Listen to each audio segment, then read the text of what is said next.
Сегодня я надиктую две темы.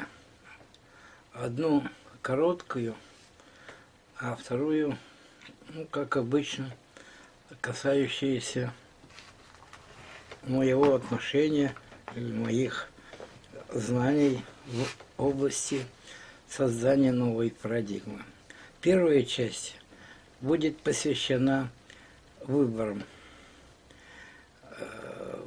Этот клип меня попросили сделать мои знакомые в виде комментария на те события, которые происходят у нас в стране и за рубежом. Трудность заключается в том для меня, что я практически не пользуюсь средствами массовой информации, поэтому сведения, которые я здесь буду оглашать, они доведены до меня вот этими товарищами, которые сказали, чтобы я прокомментировал. Первый вопрос – это что такое честные выборы и нечестные выборы. Ну, логически так. Если есть нечестные выборы, значит, должны быть честные выборы. Что такое вот это вот? С точки зрения эзотерической философии, которой я занимаюсь, это ничего не обозначает. Здесь я с юмором скажу. Анекдот такой. Значит, француз сын изучает русский язык и спрашивает у француза папы: «Папа, скажи, пожалуйста, что по-русски значит любовь?» Француз папа отвечает: «Да ничего не значит». Ну а как же? Зачем же оно слово придумано? А чтобы деньги не платить. Вот примерно так же придуманы выборы. Как слово, так и суть. Выборы – это самая порочная, самая позорная система вообще у человечества. Хуже ее ничего не бывает. Ну, наверное, если только несчастные случаи, катаклизмы или война. В мирной жизни ничего хуже не бывает. Вот если это все плохо, я не могу разделить выборы на честные и нечестные. Они все изначально нечестные. Можно, конечно, было бы добиться честных выборов, но для этого нужна абсолютно другой подход человечества и абсолютно другое сознание. Абсолютно. То есть в настоящее время неприемлемое. Ну, во-первых, что такое выборы? Кого мы выбираем и зачем? Если посмотреть по законам всех демократических стран, то мы с дуру выбираем себе слуг. Ну, вообще-то, в принципе, насколько я понимаю, слуга не выбирается на конкурсной основе. Он может предлагать себя, они могут все тут кучей предлагать себя на конкурсной основе. Вот я лучше, хвалить друг друга себя, вот, опозорить других. Но хозяин их назначает. И абсурд заключается в том, что мы выбираем своего слугу. А потом этот слуга по какой-то неизвестной причине празднует победу. Спрашивается, над кем? Над чем празднует победу этот избранный слуга? И из какого рожна я, как хозяин, должен выбирать себе слугу? Мне легче назначить по многим качествам, которые там один по морде определит, другой там по уму, третий по богатству, четвертый, ну как угодно. Но назначить выборы слуги – это явление античеловеческое. И оно протолкнуто в сознание людей только для того, чтобы поменять здравый смысл на абсолютную нелогичность событий. Выбрали, отпраздновал победу. Над кем? Отказывается над хозяином. Он уже победил прямо вот сразу же. Ага, ты меня выбрал, значит, я могу тебе сказать, что ты ничтожество, хозяин, я тобой буду командовать. Ибо ты сказал, что я лучше всех. Перед кем? Перед чем? Ты что, лучше меня, хозяина? Поэтому вот эта логика не дает мне возможности хоть как-то утвердить, что выборы бывают честные и нечестные. Сама система выборов – это абсолютные, бесчестные, бесполезные и антигуманные, антиморальные действия. Зачем оно придумано? Не знаю. Но если копаться в исторических документах, то оно придумано для того, чтобы на смену монархам пришли, не знаю, идиоты, дураки и сволочи. То есть те, кто ничего не будет. Потому что, вы поймите, хозяин – это человек, который самодостаточный, где бы он ни был, в какой бы он отрасли области на земле не занимался. И таких много, большинство. Народ состоит из хозяев, если ему не мешать этому народу. Значит, в слуги идут ничтожные люди. Те люди, которые сами не могут обеспечить свое пропитание. Ну, в данном случае, наверное, уже не пропитание касается, а обогащения. И вот этих людей я должен выбирать на конкурсной основе. Зачем? Я не понимаю. Я лучше сам буду управлять, если одни ничтожества. Правда, при одной какой-то предпосылке я могу пойти на это, но тогда я поступлю следующим образом. Я объявлю, скажу, ну давайте там вы, ничтожество, назначить, кто будет у меня слугой. Объявится, я скажу, так, я буду рассматривать тебя. Ну, у меня тут еще есть друзья, слуги тоже, еще уже есть такие, говна так. Ой, нет, извиняюсь, хорошие люди. Вот, теперь я, значит, что я делаю?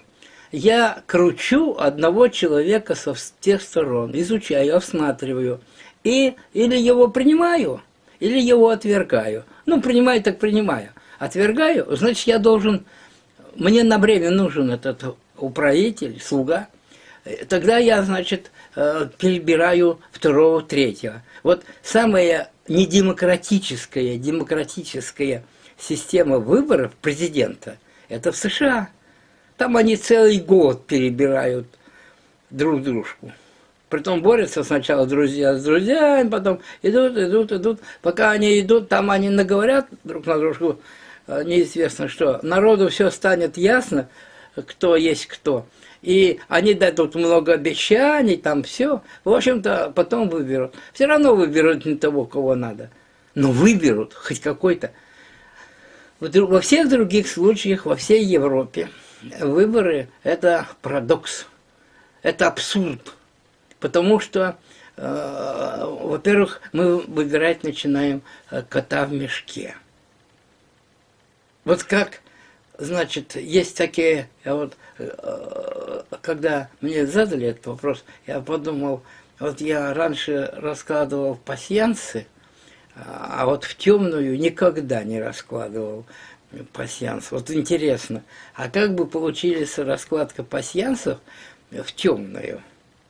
Ну, угадай-ка, тогда бы я встал на путь вот тех событий, которые описаны реалии, описанные Пушкиным «Пиковой даме». То есть я должен угадать карту или 3 карты. Темную, или их умозрительно назначить. И это был бы мой выбор. Но я не буду этого делать. Я знаю, чем кончился выбор там. Пушкин мне подсказал: не лезь, все равно проигрыш. Никогда ты не выиграешь. Не лезь ты лучше с игрой. Пассианс чем хорош? Там дуришь самого себя. Или, вернее, занимаешься самовоспитанием самого себя, развиваешь логику мышления. Во всех других случаях это бесполезное дело. Выборы, как таковые, это ничтожно действующая система по проталкиванию ничтожеств во власть над хозяевами. Я здесь не называю хозяевами. Кто хозяева? Я не называю, какие хозяева. Значит, хозяева, как правило, обозначаются или там положением, там, тем другим. Ну, неважно. Но слуга, даже если он, извините, какой-то президент, то он все равно является слугой, выбранный на короткое время. Ибо хозяин знает, ну, гад все равно будет воровать, ну, все равно оборзеет, обронзеет, как говорил недавно наш премьер-министр Путин.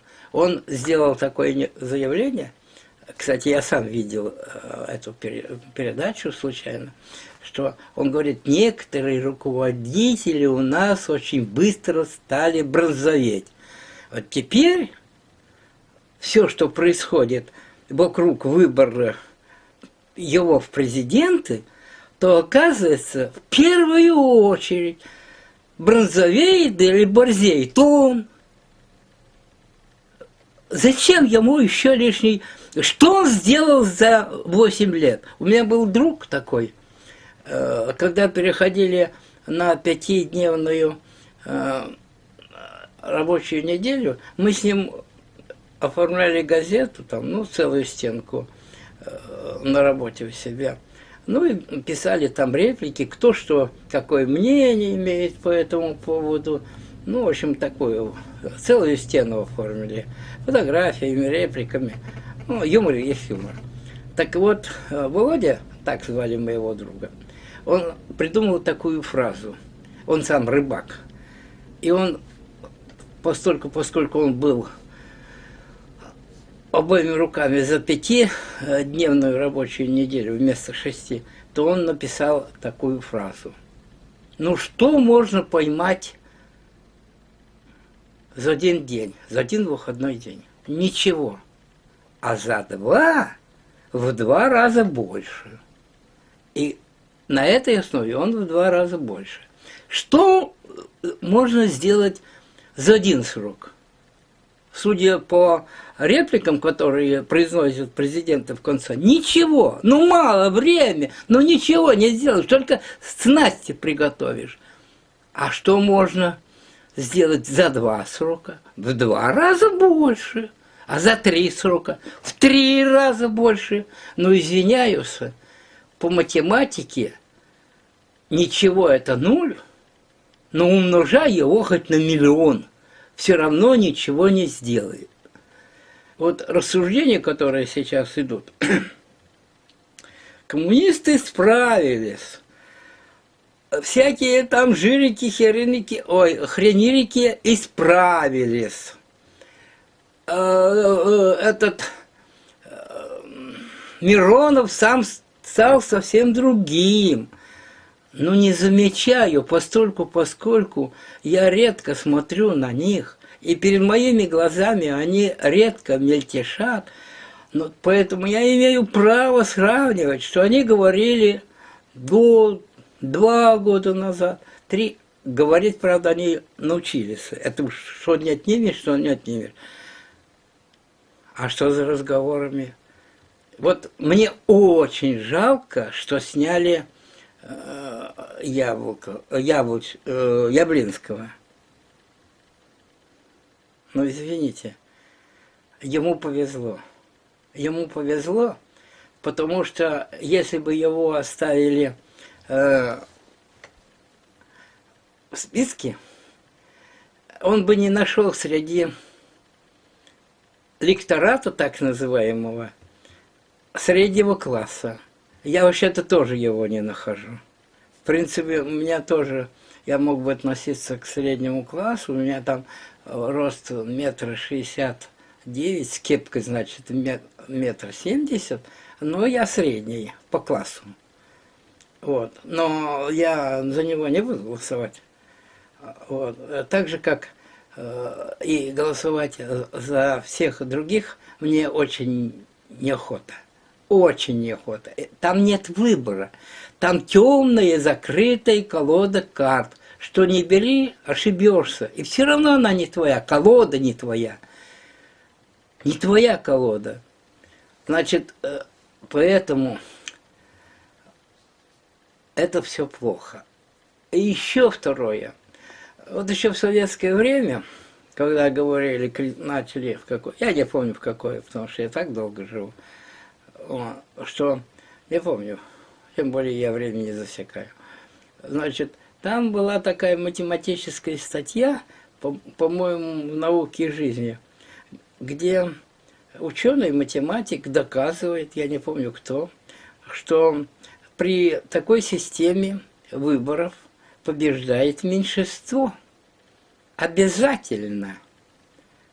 Обязательно. То есть, если два кандидата, то еще можно что-то делать. Если три кандидата, то это уже там неопределенность очень большая, очень-очень большая неопределенность. 4 – абсолютная неопределенность. Больше – это вообще все неизвестно. Кто победит, как победит, что это за человек.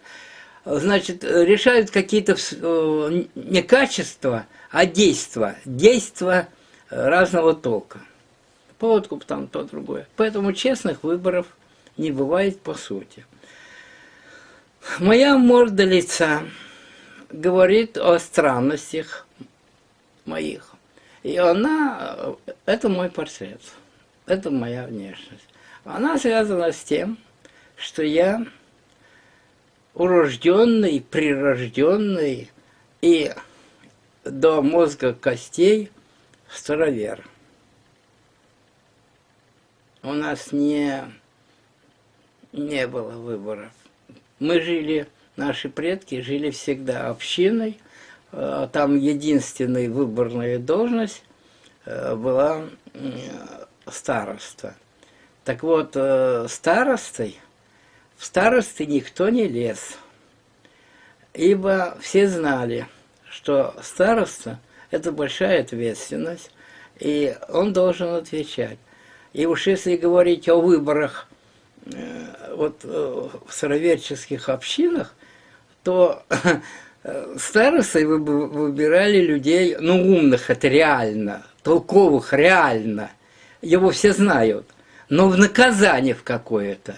Они говорят, ладно, ты немножко поработай, мы тебе будем помогать, значит, мы будем слушать, что ты скажешь, нам нужен на время твой ум. Мне с 3-го курса института я хотел уехать в колхоз, работать директором. И передо мной директора, которого выбирали, ну, на год его вроде, правда, он работал потом дольше, произошел такой абсурд. Потом это я услышал еще и как анекдот. Он говорит, ребята, не надо меня выбирать председателем. Но никакого я отношения не имею, я не лучше вас. Я даже, может быть, в каких-то отношениях хуже. У меня и пороки. Ну, да ладно, у нас у всех пороки. Ну, я пью. А, нет, ну я не справлюсь. Ну, поможем. Он говорит, ну я же пью. Ну ничего, поможем. Вот я там понимаю демократия. Вот это была демократия. Поэтому мне передали газету одну. Газета называется «Какое-то откровение». Я его просмотрел, и это, видимо, связано, выпуск связан, наверное, тоже с выборами. Там, правда, не сказано, что это предвыборная газета, но там говорится о соборности. Я вдруг вспомнил, думаю, о, надо же, соборность, это, наверное, наша. Строевческий принцип управления и общиной. Прочитал. Да нет. Соборность, это, наверное, все-таки они имеют собор, а не собрание. А потому что собрание у староверов, как вам известно, как я вам напомню, оно называлось в Новгороде Великом, который до того, как назывался Городец, а до того, как назывался Словенск, там была соборность, обеспечивала свечи. И соборность была, можно назвать, было только условно, потому что на вече собирал колокол, соборный колокол. Но не весь народ, потому как что-то били по этому колоку, люди знали, кому надо на площадь идти решать. Не весь народ убегал на площадь, нет. Вторая система, ну, наверное, тоже соборности. Вторую систему вообще исказили. Даже те условные русофилы, ариофилы, славянофилы, они ее исказили до неузнаваемости. Вторая система демократии была купа. То есть все решали, сейчас я произнесу слово, с купом, с собранием, да, собранием, но не соборностью. На скоп приходили для решения разных вопросов разные сословия людей, народа. У них такой был ценз имущественный. Главным, что там решало, ценз имущества. У нас придумали некое равенство. И вот сейчас, когда Прохоров будет баллотироваться президентом, вот у меня тут сосед есть, ну, не у меня, вот на остановке болтается, бездомно, безо всего, он живет на улице. Ночью, я с ним разговаривал, он сказал, что ночью он входит в многоэтажный дом, на верхний этаж забирается и в углу немножко поспит. Целый день он сидит на остановке, очевидно, его кто-то кормит. Я с ним разговаривал, здоровался всегда, разговаривал только вот один раз. И, значит, вот эти два человека, миллиардер Прохоров и этот бомж, у которого даже и паспорта нет, они, оказывается, равные. В чем? Фигура человеческая. У них фигура человеческая, поэтому они имеют, и язык у них есть. Можно показать, у обоих одинаковый язык. Но я помню с детства, такая частушка была. Жил там купец пузатый. Он не пел, хрипел. Там, а рядом был певец толковый. Он пел. И голос он хороший имел. Но голоса он не имел. А купец толстопузый не пел, хрипел, но голос он имел. И мне нравилось. Вот если купец имеет голос, а певец голый, скоморох, не имеет голоса, это правильно. Потому что зачем нам нужен слуга? Весь парадокс заключается в дальнейшей логике. Слуга должен управлять хозяйством. Какой к черту этот слуга, какой он управитель, если у него он гол как сокол, если у него ничего нет, и его выбирают такие же голяки, как он. Мне это не нравится. Вот я сам, вот однажды я даже себя показал, что я голый тоже. Всего ободрали, даже рубашки на теле. Это, правда, не совсем правда, но неважно. Это был символ. Так вот, Копа предполагала имущественный ценз, и для решения более важных государственных вопросов ценз этот все повышался и повышался. Ну, ценз когда-то, когда начинался это копное право, то оно примерно звучало так. Сколько душ в домовладении?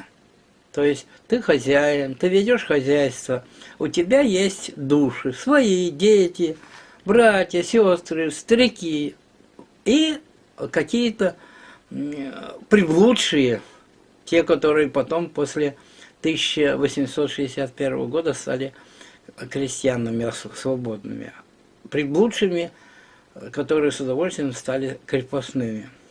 Так вот, сколько ты кормишь, столько твой голос во столько оценивается. Это вот чисто земледельческий Копа. Ну и примерно так же в городе, где ремесленники собирались и купцы. То есть я не думаю, чтобы Демидов такой же голос имел, как кузнец какой-нибудь, прикованный к наковальне на его заводе. Ну, тот вообще не имел. Поэтому выборность реальная – это когда есть какой-то параметр, реальный параметр определения веса голоса. Выбирали, то есть избиратель. Если этого нет, то это еще один парадокс. У меня нет ничего, но я выбираю, я даю свой голос. Что мой голос весит? Да ничего! У Прохорова он весит там миллиарды долларов, а у меня ничего, но мы равные. И я присовокупляюсь к нему, потом я буду его грабить, обманывать, шантажировать, еще что-нибудь. Или он будет какую-то систему создаст. Но самое большое поражение то, что вот я удивился вот, о коммуняках. Сейчас я нахожусь в Туле и знакомлюсь с жизнью в Туле. Значит, вот события, старые газеты, я люблю их читать. За несколько месяцев до смещения, до ареста Дудки, Дудку, ну кто, некто, слуга, один тоже такой слуга, назначил на второй или какой-то очередной срок. Но для того, чтобы его закрепить за этой должностью, нужно было, чтобы областная дума проголосовала. В областной думе были два конкурента, две партии конкурирующие. Вот когда они выходят под час, вот, это такая, они горло перегрызть готовы. Но две партии конкурирующие должны были проголосовать. Я так думал, что когда я взял эту статью-то, я думал, что ну кто-то из них не проголосовал за Дудку. Дудка едва проскочил на эту должность. Да нет. Нет. Из всех депутатов областной думы против проголосовал только один. Воздержавшихся не было. Все коммунисты голосовали за представителя оппозиционной партии. Я вам говорю, ребята, но ведь вам, наверное, ваш так называемый электорат, потому что это не народ, это не хозяин, это быдло, действительно быдло. Электорат вам все-таки дал голос право. Но вы обещаете, что у вас враги Единой России. Я не уверен, что это так. Так вы же говорили, что враги. Да так протестуйте против, он все равно пройдет. Так нет, зачем же вы, извиняюсь, лизали пятую точку и тому, кто его назначил, и этому самому Дудке. А теперь как вы, извиняюсь, смотрите в глаза избирателям, которые вас выбрали. Да еще теперь выбрали вас в Государственную Думу. Да нет, Сталин был плохой. Но вот сейчас бы его надо воскресить, чтобы он этих избранников и избирателей на лесоповал. Потому что такого безобразия, таких манипуляций с желанием и волей народа мир еще не знал. И это называется свобода. Какая свобода? Чего свобода? Свобода издеваться над разумом, над логикой, над сознанием других. Вот какую свободу мы получили. И еще, вот я посмотрел свою морду лица, которую выложил в интернет Чудинов. Он там написал, что я дед-предсказатель или прорицатель. Вот. Поэтому, чтобы не ставить его в плохое положение, он все-таки ученый, академик, я его уважаю, я подтверждаю его эту реплику. То есть он мне назвал таким образом, потому что 3 дня, пока мы с ним ездили в эту короткую экспедицию, я издевался, как хотел, над теми параметрами, которые мне были подвластны. А теперь я просто хочу огласить, действительно, мои прогнозы иногда печатались в газетах. Ну, правда, там и тексты были, но тексты писались с моего интервью, переписывались журналистами. Сейчас я дам некоторую справку по событиям, которые я не назову. Я назову даты событий и назову эти даты как парапсихотропные дни. То есть это дни, когда волна некая парапсихотропного воздействия, я потом сейчас буду говорить об развитии волновой системы для парадигмы, так вот здесь я тоже зацеплю. Волна, есть радиоволны, там еще какие-то рентгеновские волны, но в космосе существуют волны психотропные и парапсихотропные, то есть они прямо действуют на психику. И когда у кого психика развита, сознание развито, они эту волну воспринимают как высшую качественную целесообразность. И поэтому они соотносятся и к понятию Бога, и к понятию разума, высшего и низшего, там то другое, все вот это психотропная волна. В данном случае я вам назову парапсихотропную волну, или даты на этой волне, которые на Земле, в условиях Земли, провоцируют или инициируют какие-то события. Я не буду называть эти события по одной причине, но я просто скажу вот эти парапсихотропные дни. И на весь год, начиная там с 1 января. Таким образом, как говорят, внимание, дни такие: январь, 14, 21, 23, 29.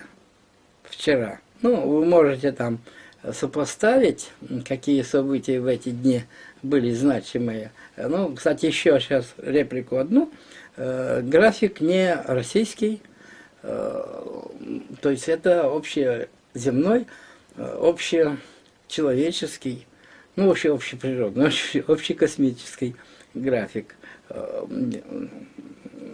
психотропных воздействий. Следующая дата 14 марта, потом 22 апреля, 6 июня, 24 июля, в 8 месяце, в августе, это будет решающий день. Я могу здесь кое-что сказать. Он будет многоплановый, многовекторный, но это будет проявление каких-то качеств и людей, и богов. Вот здесь мы почувствуем впервые в этом году божественность. Значит, это даты 2 августа, 6 августа, 15 августа, 21 августа, 25 августа. Раз, два, три, четыре, пять. 5 дней. Весь год был и будет проходить под знаком событий, происходящих в августе. То есть у нас август будет переломный и самый такой насыщенный вот этими парапсихотропными днями. Ну, положительные они или отрицательного эффекта будут, я не буду говорить, потому что говорить заранее это не мое, не мое дело. Я могу только друзьям хорошим это сказать, всем на глазку я не могу говорить это. Следующий день, 6 сентября, 19 сентября,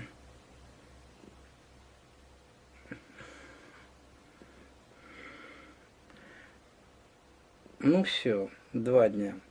Следующий, октябрь, 16, 27, 28, значит, вот 3 дня и 2 дня подряд. Ну, вообще-то, тут такие.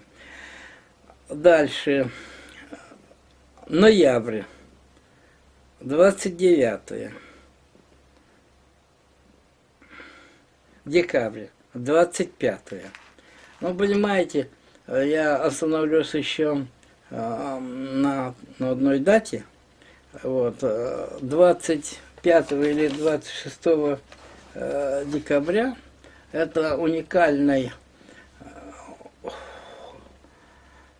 ну, не знаю какой день, как его назвать, я-то знаю, как назвать, просто не знаю, как вам назвать, в который день действительно происходят божественные события. Правда, положительного или отрицательного значения тут не скажешь однозначно.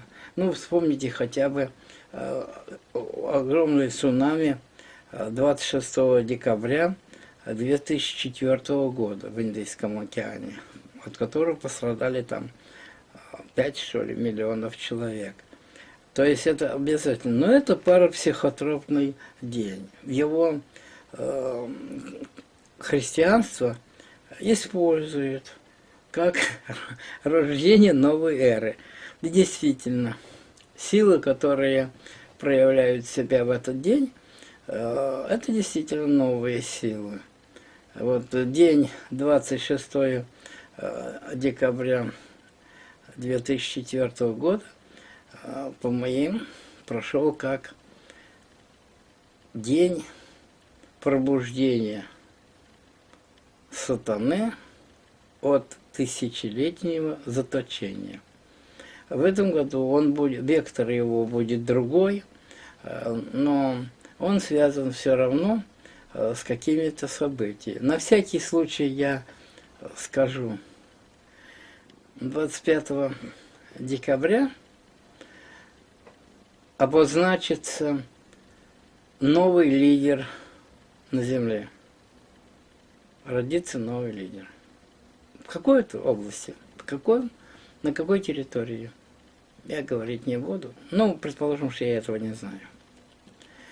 Итак, благодарю за то, что вы посмотрели меня, послушали. А теперь я прервусь на секунду для переведения духа и начну новую.